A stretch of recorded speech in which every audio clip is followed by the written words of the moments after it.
بسم الله الرحمن الرحيم، والصلاة والسلام على أشرف المرسلين. ازيكم يا حبايبي؟ عاملين ايه؟ يا رب كده تكونوا بخير وبصحة جيدة. النهاردة بإذن الله هنعمل مع بعض الشريك بطريقة سهلة جدا وبسيطة، ورغم ان هو غالي وأسعاره غالية بس أنا هوريكي ان مقاديره سهلة جدا وبسيطة وهتعجبك وتنول رضاكي بإذن الله. نقول بسم الله كده ونشوف مقاديره.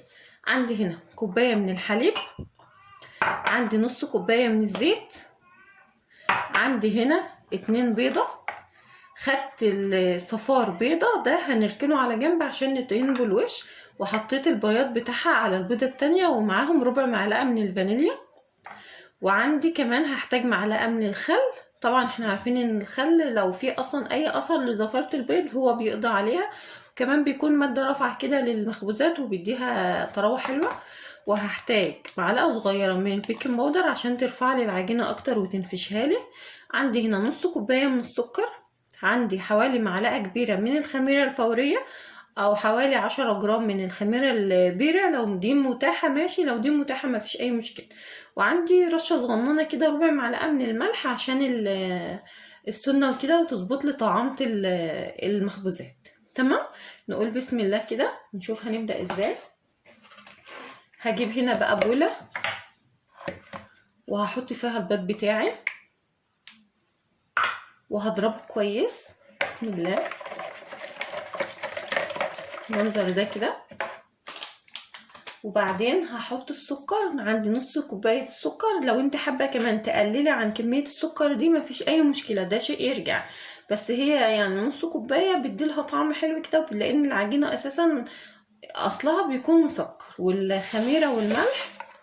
وهدوبهم كويس مع الزيت واقلبيهم بقى لغاية ما الخميرة بتاعتك دي تدوب حلو والسكر كمان يدوب. دلوقتي بقى بعد ما دوبت السكر بتاعي كويس هنزل بكوبايه الحليب، بس يا ريت يا جماعه تكون دافيه. تمام، وهنزل كمان بمعلقه كبيره من الخل. انا هنا محطتلكيش لسه معيار للدقيق بتاعنا، لان انتوا عارفين انا ما بحددش معيار الدقيق غير بعد العجين.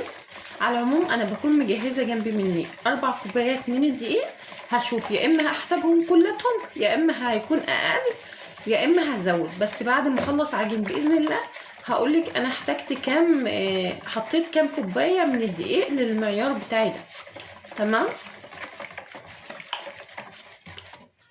دلوقتي بقى هحط كده معلقه بتاع صغننه من البيكنج باودر، وهبدا انزل بالدقيق بتاعي شويه بشويه كده، ما تحطيش الدقيق بتاعك كله مره واحده، وهقلب بقى لغايه ما اعمل عجينه متماسكه. تمام، يعني هتعملي عجينه طريه كده لينه مش يابسه. ودي بقى حبايبي شكل العجينه اهي بعد ما خلصت. شايفين الملسم بتاعها طري؟ تمام، خدت مني بالظبط 5 كوبايات دي، يعني انا كنت مجهزه 4 كوبايات واضطريت ان انا كمان ازود كوبايه بنفس المعيار اللي انا معايره بيه الزيت والحليب. تمام، هسيبها بقى ترتاح لغايه ما تخمر ونرجع نشوف ازاي هنشكلها سوا. الوقت بقى يا حبايبي بعد العجينه بتاعتي كده ما ارتاحت هبدا اقسمها بقى. تمام، بس مش بدقيق يا جماعه، هتقطعيها بايديكي كده كور بقى زي ما انت حابه، يعني اعملي المقاس اللي انت حباه، عايزاها كبيره عايزاها صغيره ده شيء يرجع لك. اهي هبدا اقطعها بالمنظر ده كده،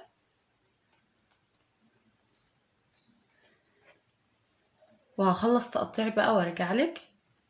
الوقت بقى بعد ما خلصت تقطيع هبدا اجيب بقى القرصه بتاعتنا، بس طبعا بسيبها ترتاح برضك شويه، وهبدا كده افردها على الرخامه يا جماعه، بس الرخامه تكون ناشفه. تمام، من غير دقيق ولا اي حاجه، هتبداي كده بقى تاخدي من جوه لبره كده اهو.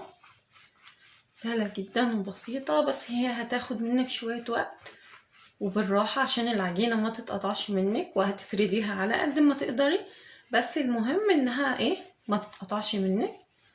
اهو شايفه كده، تاخدش معاكي وقت خالص، بس هي عايزه شويه ايه صبر. اهي شايفه اتفردت بسرعه خالص. هبدا بقى اجيب الطرف ده كده والف. تمام، واشيل مش هضغط، وارجع الف واشيل اهو.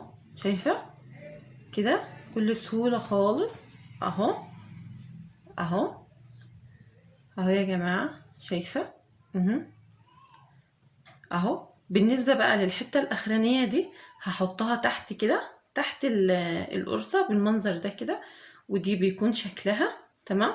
عندي بقى صينيه مدهونه ماده دهنيه وهبدا احطها عليها. اعمل لك واحده كمان وبعدين انا اخلص بقى بقيه الكميه واوريكي شكلها قبل ما ادخلها الفرن. بس زي ما قلت لك قطعيها زي ما انت حابه وافرديها بنفس الطريقه، يعني عايزاها كبيره براحتك، عايزاها صغننه كده براحتك اهو، من جوه لبره بالمنظر ده كده. بس لو في ايديكي خواتم ولا حاجه يا ريت تكوني قلعاها لانها هتقطع لك العجينه بالمنظر ده كده لغايه ما تفرديها على قد طول العجينه، بس المهم ما تتقطعش. شايفه كل ما العجينه كانت مرتاحه كل ما هتلاقيها هتفرد معاكي بكل سهوله اهي. هبدا برضك اجيب كده الف واشيل، ما تحطيش ما تضغطيش عليها اهو، بتشيليها اهو تمام كده. وهقوم لفه كده اهو. شايفه اهي اهي. وهجيب الجزء ده بردك لتحت بالمنظر ده كده وهحطها في الصينيه. هكون دهنها ماده دهنيه بالشكل ده كده تمام. هخلص انا بقيه الكميه وبعدين ارجع اوريكي شكلها. ودي بقى شكل الفطاير بتاعتنا بعد ما خلصتها. ازاي بقى هعمل لها عمليه تخمير؟ الوقت هشغل فرن البوتاجاز لمده 10 دقائق كده، وتتاكدي طبعا ان انت تفطيه وبعدين تحطها فيها لغايه ما تختمر وتحسي ان هي حجمها اتضاعف.